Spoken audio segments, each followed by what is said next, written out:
தமிழகத்துல இன்னைக்கு CRPF Y jet அந்த மாதிரி எல்லாம் இருக்கு, எக்ஸ் எல்லாம் இருக்குங்கன்னா, இதற்கு முன்பு கலைஞர் கருணாநிதி ஐயா அவர்கள், இதற்கு முன்பு ஐயா ஸ்டாலின் அவர்கள், அவங்க எல்லாம் எதிர்க்கட்சி தலைவராக இருக்கும் பொழுதே மத்திய அரசினுடைய பாதுகாப்பு அவர்களுக்கு கொடுக்கப்பட்டது.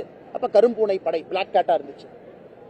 இன்னைக்கு மத்திய அரசு மோடி ஐயா வந்த பிறகு விஐபி செக்யூரிட்டி அப்படிங்கறத சிஆர்பிஎஃப்க்கு மாத்தி இருக்கிறாங்க. இன்னைக்கு நாம் தமிழகத்தில் அண்ணன் எடப்பாடி பழனிசாமி அவர்களுக்கு இதே சிஆர்பிஎஃப் செக்யூரிட்டி கவர் இருக்கு.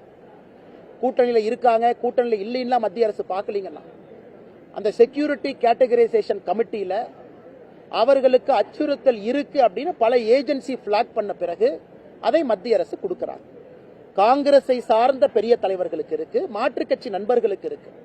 அதுபோலதான் தமிழகத்தில் விஜய் அவர்களுக்கு மத்திய அரசு நேற்று சிஆர்பிஎஃப் ஒய் கவர் கொடுத்திருக்கிறாங்க.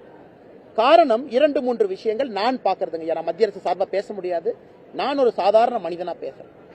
பத்திரிகையில நீங்களே போட்டிருந்தீங்க, ஆளுநரை சந்திக்க வரும்பொழுது வர முடியல, பைக்ல வர்றாங்க, தடுக்கிறாங்க, நிறைய பேர் பைக்ல போய் கீழே விழுந்தாங்க, இது சொல்றீங்க.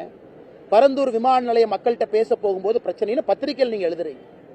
ஆனால் மத்திய அரசை பொறுத்தவரை எல்லாத்தையும் கண்காணிக்கிறாங்க, அது யாராக இருந்தாலும் சரி.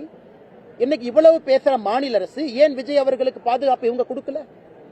ஏன்னா ஒரு சினிமா நடிகர் விடுங்க, அரசியல் கட்சி தலைவர் விடுங்க, எல்லாத்தையும் தாண்டி தமிழகத்தில் சாதாரணமான மனிதர் ஒரு பொது இடத்துக்கு போகும்போது மக்கள் வர்றாங்க, பாதுகாப்பு அச்சுறுத்தல் இருப்பதற்கான வாய்ப்பு இருக்கும் பொழுது இதை தாமாகவே முன்வந்து முதலமைச்சர் ஏன் செய்யலின்னு நான் கேட்கிறேங்க.